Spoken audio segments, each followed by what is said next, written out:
laminar que hablamos en algún momento y que daba origen a los diferentes órganos y tejidos, que tenía 3 capas: el ectodermo, que era la capa más superficial; el mesodermo era la capa media; y el endodermo era la capa más profunda de ese disco trilaminar. Y es a partir de este disco de 3 capas que se van a originar los diferentes tejidos y órganos.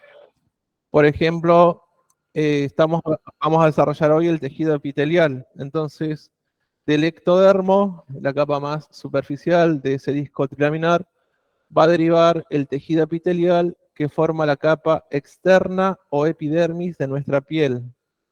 El próximo teórico que tienen conmigo es piel, ¿sí? Entonces, la piel tiene varias capas. La capa más externa también se la conoce como epidermis, va a derivar del ectodermo, ¿sí? Y corresponde a lo que es el tejido epitelial. También del ectodermo va a derivar el tejido nervioso. Creo que en el examen había algunas preguntas respecto de esto. Del mesodermo, de la capa media de ese disco trilaminar, va a derivar el tejido epitelial que forma el mesotelio. ¿Quiénes van a formar el mesotelio? La pleura, que son membranas que recubren los pulmones; las membranas que recubren el corazón, se llama pericardio; y el peritoneo también es un sistema de membranas que se encuentra separando todo lo que es el abdomen del tórax. Esos mesotelios, ¿sí? Estos son algunos ejemplos de, eh, de mesotelios. Y endotelios van a estar constituidos o constituyendo los vasos sanguíneos, como por ejemplo, y además de los vasos sanguíneos, el tejido conectivo y el muscular van a derivar o se van a originar acá, en el mesodermo. Por último, la capa más profunda de ese disco trilaminar es el endodermo, y de él va a derivar el tejido epitelial que forma las mucosas digestivas, la mucosa respiratoria y las glándulas, ¿sí? Recuerden que las mucosas es un epitelio de protección. Por ejemplo, en el estómago, donde dice mucosas digestivas, hay células que producen un tipo de ácido que es el que ayuda a ir desarmando o llevando a su mínima expresión todos los alimentos que ingerimos, y que si no tuviésemos esa mucosa de protección, las paredes del estómago, que es un músculo, sufrirían lesiones, ¿sí? Quemaduras, porque se quemarían con el ácido que sus propias células producen. Y en la mucosa respiratoria, después vamos a ver que aparte de funcionar como defensa, también ayuda a filtrar partículas extrañas que pueden provocar lesiones en el tracto respiratorio.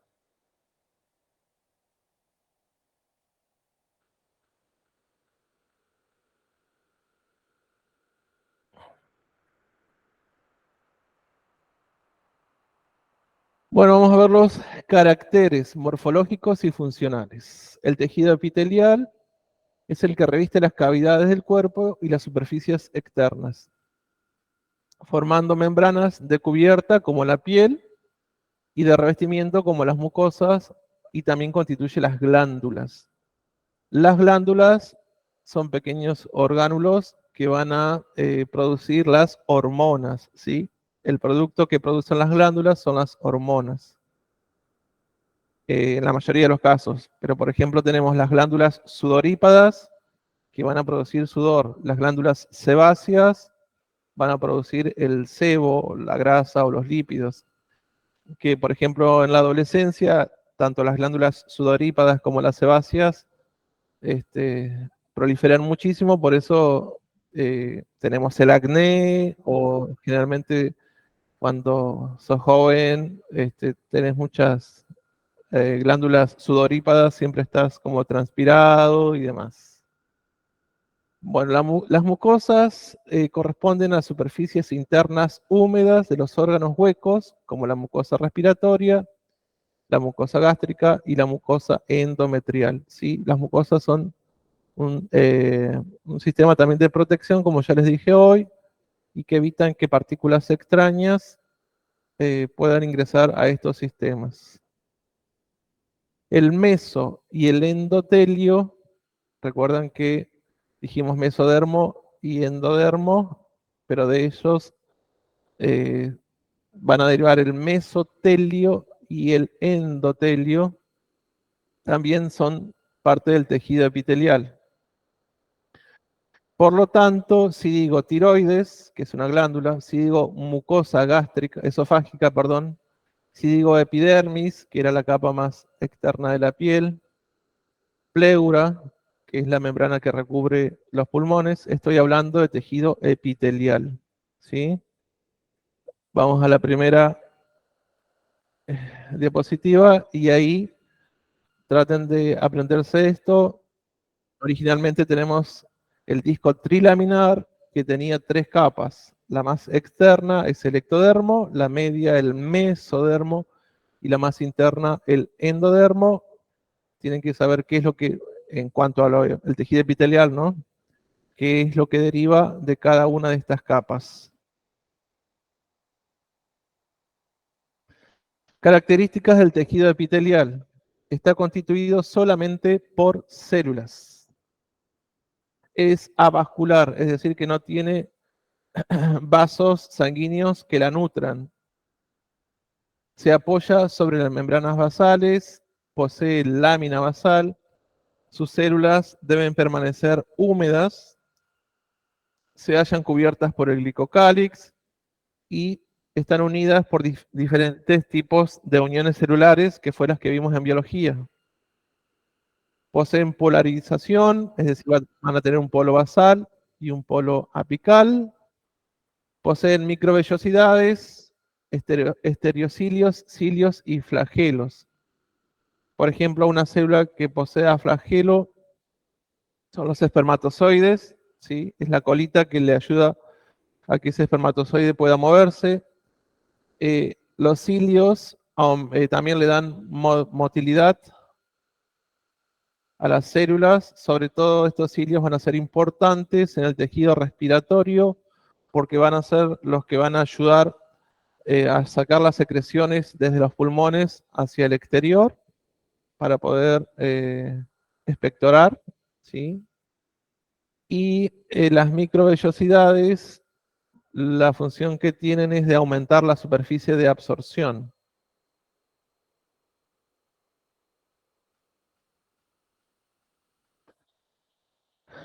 Según las formas de sus células, los epitelios se clasifican en planos, cuboides y cilíndricos, ¿sí?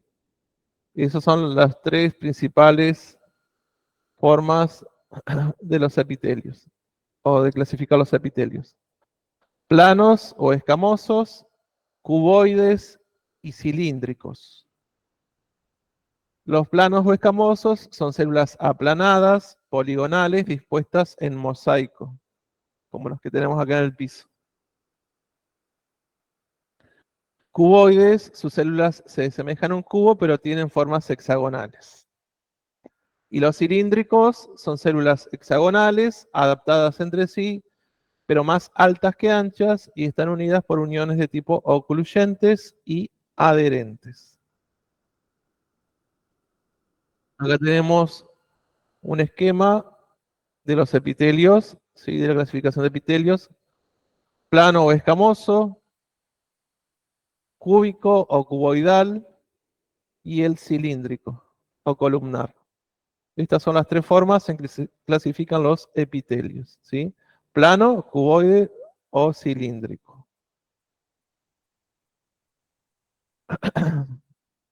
Los epitelios, según su arquitectura, se clasifican en simples, estratificados o pseudoestratificados. Los simples tienen una sola hilera de células. Los estratificados van a tener 2 o más hileras de células. Y los pseudoestratificados, todas sus células se apoyan en la membrana basal, pero no todas llegan a la superficie porque tienen diferentes alturas. Por lo tanto, sus núcleos se ven en diferentes planos, dando la imagen de estratificación.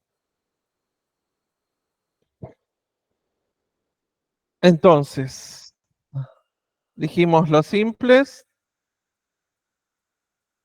Esta es la membrana basal. ¿Sí? Todas las células apoyan sobre su membrana basal. Después están los estratificados.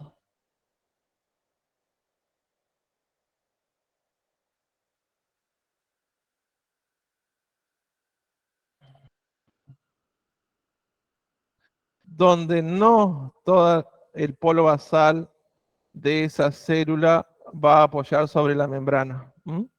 Solamente algunos y otros no están apoyados sobre la membrana. Simple, estratificado y el pseudo estratificado. Tenemos la membrana basal, pero las células tienen diferentes alturas. Por eso, pseudo significa que parece, pero no es, ¿sí? Al tener diferentes alturas sus células, parece, se ve así, digamos, como que están en diferentes niveles los núcleos, pero la diferencia es que todas las células apoyan sobre la membrana basal, ¿sí? Acá no. Esa es la diferencia entre estratificado y pseudoestratificado. En el estratificado, no todas las células se apoyan sobre la membrana basal, y en el pseudoestratificado, sí, todas las bases de las células se apoyan sobre su membrana basal. La diferencia es que las células tienen diferentes alturas, por lo tanto los núcleos se van a encontrar a diferentes alturas y da la imagen de ser estratificado, pero son células tejido epitelio pseudoestratificado, ¿sí?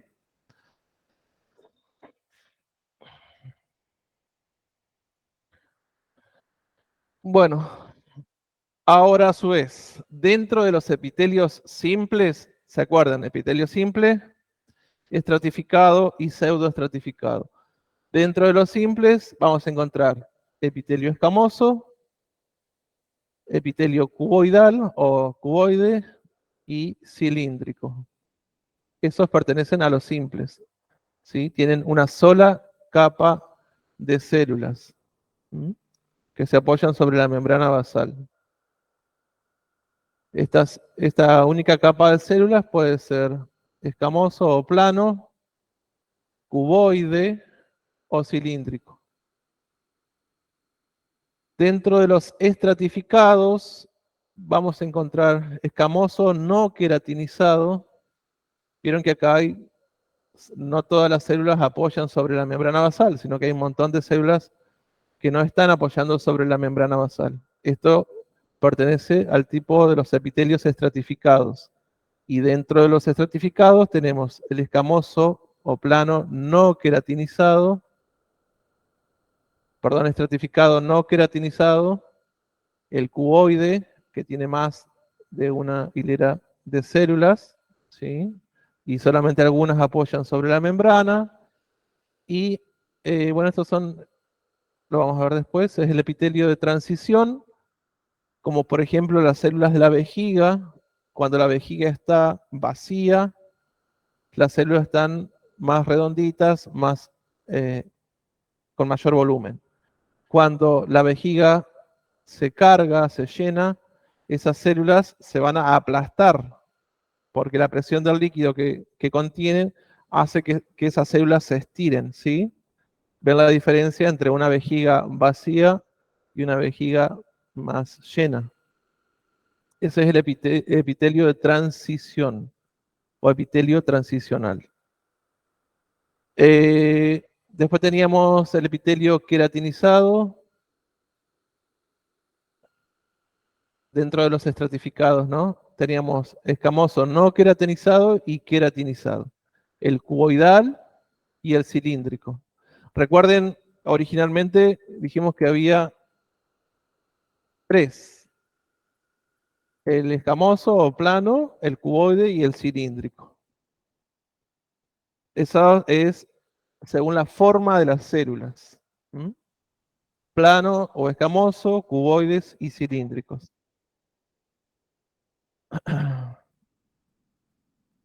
Y según la arquitectura, pueden ser simples, estratificados y pseudoestratificados.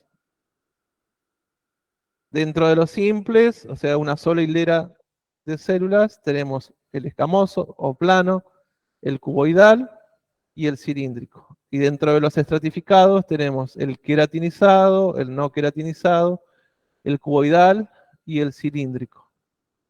Y después tenemos otro especial que se llama de transición, que estaría dentro de lo que es el estratificado. Y como ejemplo siempre podemos mencionar las células que constituyen el tejido de la vejiga. Esta es la vejiga distendida, vacía, y esta es la vejiga que está con líquido. Entonces sus células se vuelven más planas y se tienen que distender. Bien, por sus características morfológicas, los epitelios se clasifican en epitelios simples. Dentro del epitelio simple vamos a encontrar el epitelio pavimentoso, escamoso o plano simple. Está constituido por una sola capa de células aplanadas dispuestas en mosaico. Recuerden el piso. Este tipo de epitelio lo vamos a encontrar en el endotelio de los vasos. Recuerden que el endotelio, endo significa adentro, ¿sí? Es la capa de adentro de los vasos. El mesotelio de la pleura. Ustedes siempre fíjense en esta primera, el endo y el meso, ¿sí? Ectodermo, mesodermo y endodermo. Pero estamos hablando de epitelios, así que es endotelio, mesotelio, que sería acá la capa más profunda, y la capa media, ¿sí? El endotelio de los vasos, el mesotelio de la pleura, del peritoneo y el pericardio, y se la encuentra siempre en la superficie de intercambio. Sobre todo acá, el endotelio de los vasos. A nivel respiratorio, ahora cuando veamos, desarrollemos ese tema, vamos a ver que, recuerdan, ya lo tienen que tener visto de la secundaria, que cuando respiramos, tomamos el dióxido de carbono, perdón, tomamos el oxígeno del medio ambiente y exhalamos el dióxido de carbono.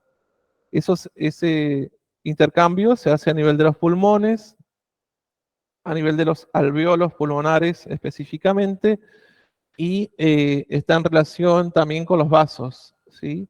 Con los vasos que son los capilares, que son los vasos más pequeñitos y solamente tienen una hilera de células y tienen que ser lo más simple posible para poder favorecer ese intercambio. Ese intercambio de gases se llama o se conoce con el nombre de hematosis, ¿sí? Es el intercambio donde se incorpora el oxígeno y se saca de encima el dióxido de carbono. Después tenemos el epitelio cuboide simple. Son células cuboides dispuestas en una sola hilera.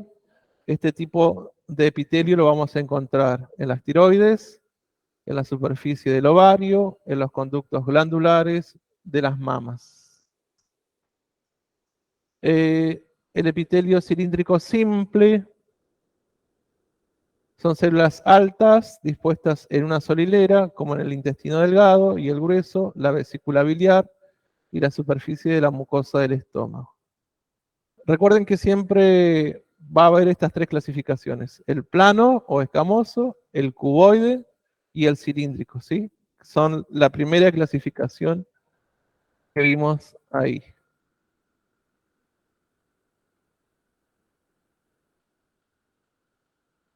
Después, a su vez, dentro del cilíndrico, dentro del epitelio cilíndrico simple, va a haber otras subdivisiones o subtipos de epitelio cilíndrico. El epitelio cilíndrico simple no modificado, que va a revestir los conductos y protege las superficies húmedas.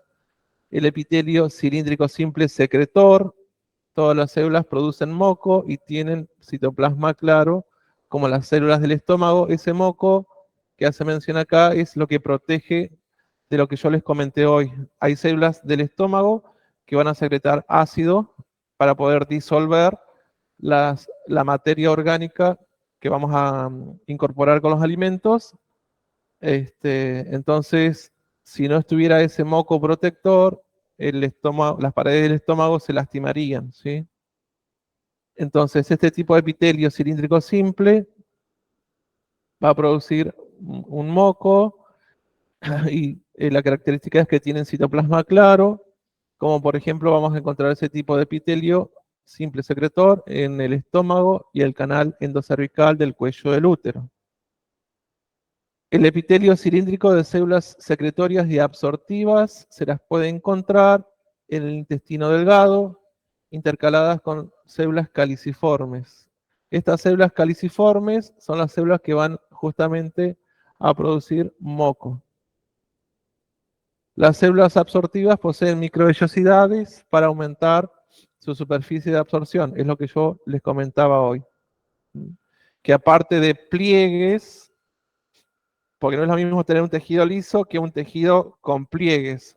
Al hacerse pliegues, se aumenta la superficie de absorción y aún más se aumenta si esos pliegues también tienen microvellosidades. Otro tipo de subepitelio cilíndrico es el epitelio cilíndrico simple ciliado. Se le encuentra la porción alta del epitelio respiratorio junto a las células caliciformes, así como también en las trompas uterinas. Este epitelio, recuérdenlo bien, porque siempre se pregunta en los exámenes qué es el epitelio característico eh, de la parte respiratoria, ¿sí?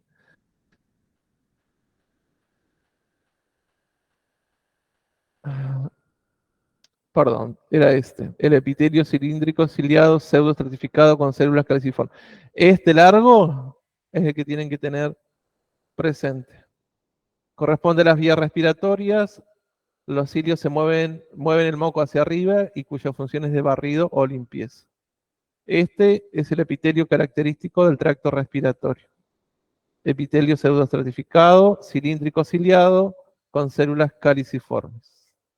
Los núcleos celulares tienen diferentes alturas, lo que da la sensación de estratos, pero todas las células apoyan su polo basal en la membrana basal. Es lo que yo les había explicado ahí, ¿sí?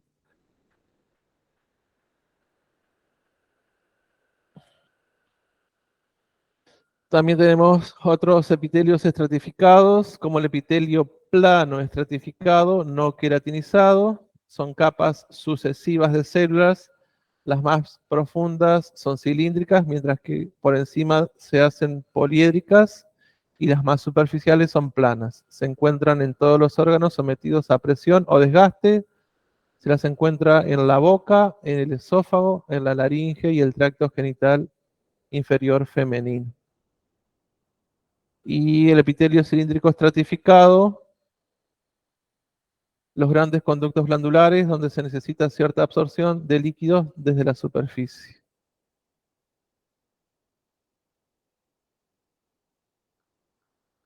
El epitelio cuboide estratificado, la capa más superficial, está formada por células con forma cuboidal, con núcleos redondeados y normalmente localizados en la parte basal.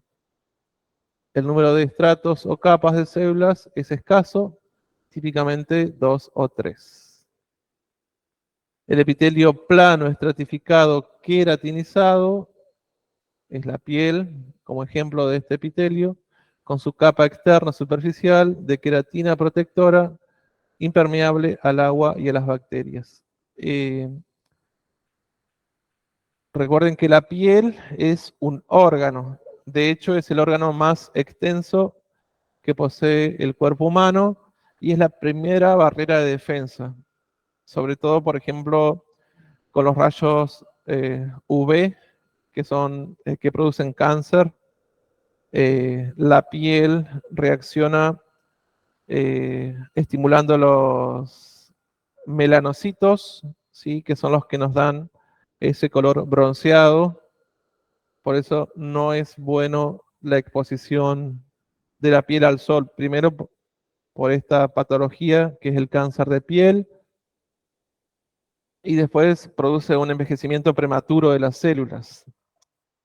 A ver, en su justa medida, por ejemplo, el sol nos ayuda a que nuestro propio organismo sintetice la vitamina D. Esa vitamina D es importante porque ayuda a sintetizar el calcio, ¿sí? O absorber, perdón, absorber el calcio a nivel de nuestro intestino. Y como ya vimos, el calcio es un mineral más que importante para todo lo que sea la parte neurológica. Recuerdan que si los iones de calcio no ingresaran hacia el interior de la neurona, las vesículas con los neurotransmisores no se pueden romper. A nivel muscular, el calcio se deposita en los retículos endoplasmáticos rugosos y en las cisternas, ¿se acuerdan de la tríada? Que se almacena ahí en la tríada y cuando viene el impulso nervioso, ese calcio sale hacia el interior del sarcómero y que se va a poner la subunidad C de la troponina. Y eso es lo que va a permitir el corrimiento de la tropomiosina y que se pueda llevar a cabo la contracción muscular. Entonces, el calcio es un ion, como les repito, súper importante, tanto a nivel neurológico como a nivel muscular. Y bueno, también vimos el epitelio de transición, son células más redondeadas en los estratos superiores, de modo que se pueden estirar sin que se separen las superficies entre sí. Y como ejemplo de epitelio de transición, vamos a encontrar la vejiga urinaria. ¿Mm?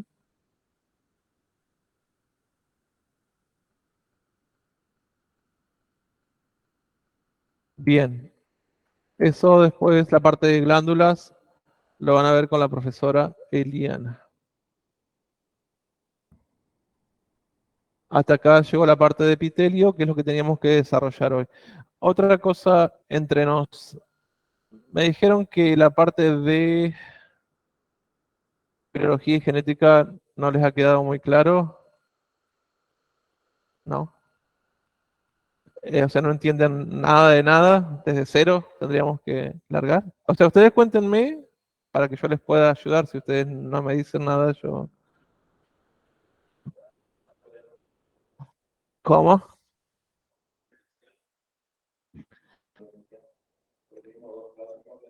Sí, ese tema no se dan prácticos, pero sí entra para el final. Entonces, por ahí podemos hacer una clase extra solamente de embriología y genética. No sé si les interesaría. Ajá, bueno. Y aparte de eso, de embriología y genética, eso se incorporó este año, porque resulta que la chica que está al lado, que queda en cuarto año, Mariana, eh, nos dijo, y con justa razón, que por ahí llegan a cuarto año y, por ejemplo, no saben lo que es el disco trilaminar, el ectodermo, el mesodermo y el endodermo. Esas tres capas que van a dar origen a todos los tejidos y órganos. Por eso, desde Uruguay, nos bajaron línea para que desarrollemos la parte de embriología y genética y que al llegar a cuarto año, donde hay una materia que se llama psicomotricidad, que es sobre todo la parte del desarrollo del feto y qué es lo que hace el bebé en cada etapa de su crecimiento, es importante que sepan esto, digamos. Primero, de dónde se originan los tejidos. Toda la parte de la fecundación, la unión del óvulo y espermatozoide, cómo va evolucionando, las diferentes capas celulares. Entonces, bueno, yo voy a tratar de organizarles una, aunque sea por Meet, porque yo viajo una sola vez por semana. Eh, Les voy a tratar de armar un Power y bueno, pero no estudien solamente el Power. Eh, el Power es como un cuadro sináptico, pero siempre tienen que ampliar con los libros o con los módulos. Aparte de embriología y genética, ¿tienen alguna otra de los otros temas también? Ahora la parte también volvemos a repetir nervioso y muscular, que ya lo dimos en biología, y es prácticamente lo mismo. Yo voy a hacer hincapié en cómo se desarrolla la contracción muscular, que es importante que lo sepan. Creo que Eliana ya les dio nervioso. Ajá, bien. De mi parte quedaría, bueno, epitelial que desarrollamos hoy, el próximo lunes piel, y después quedaría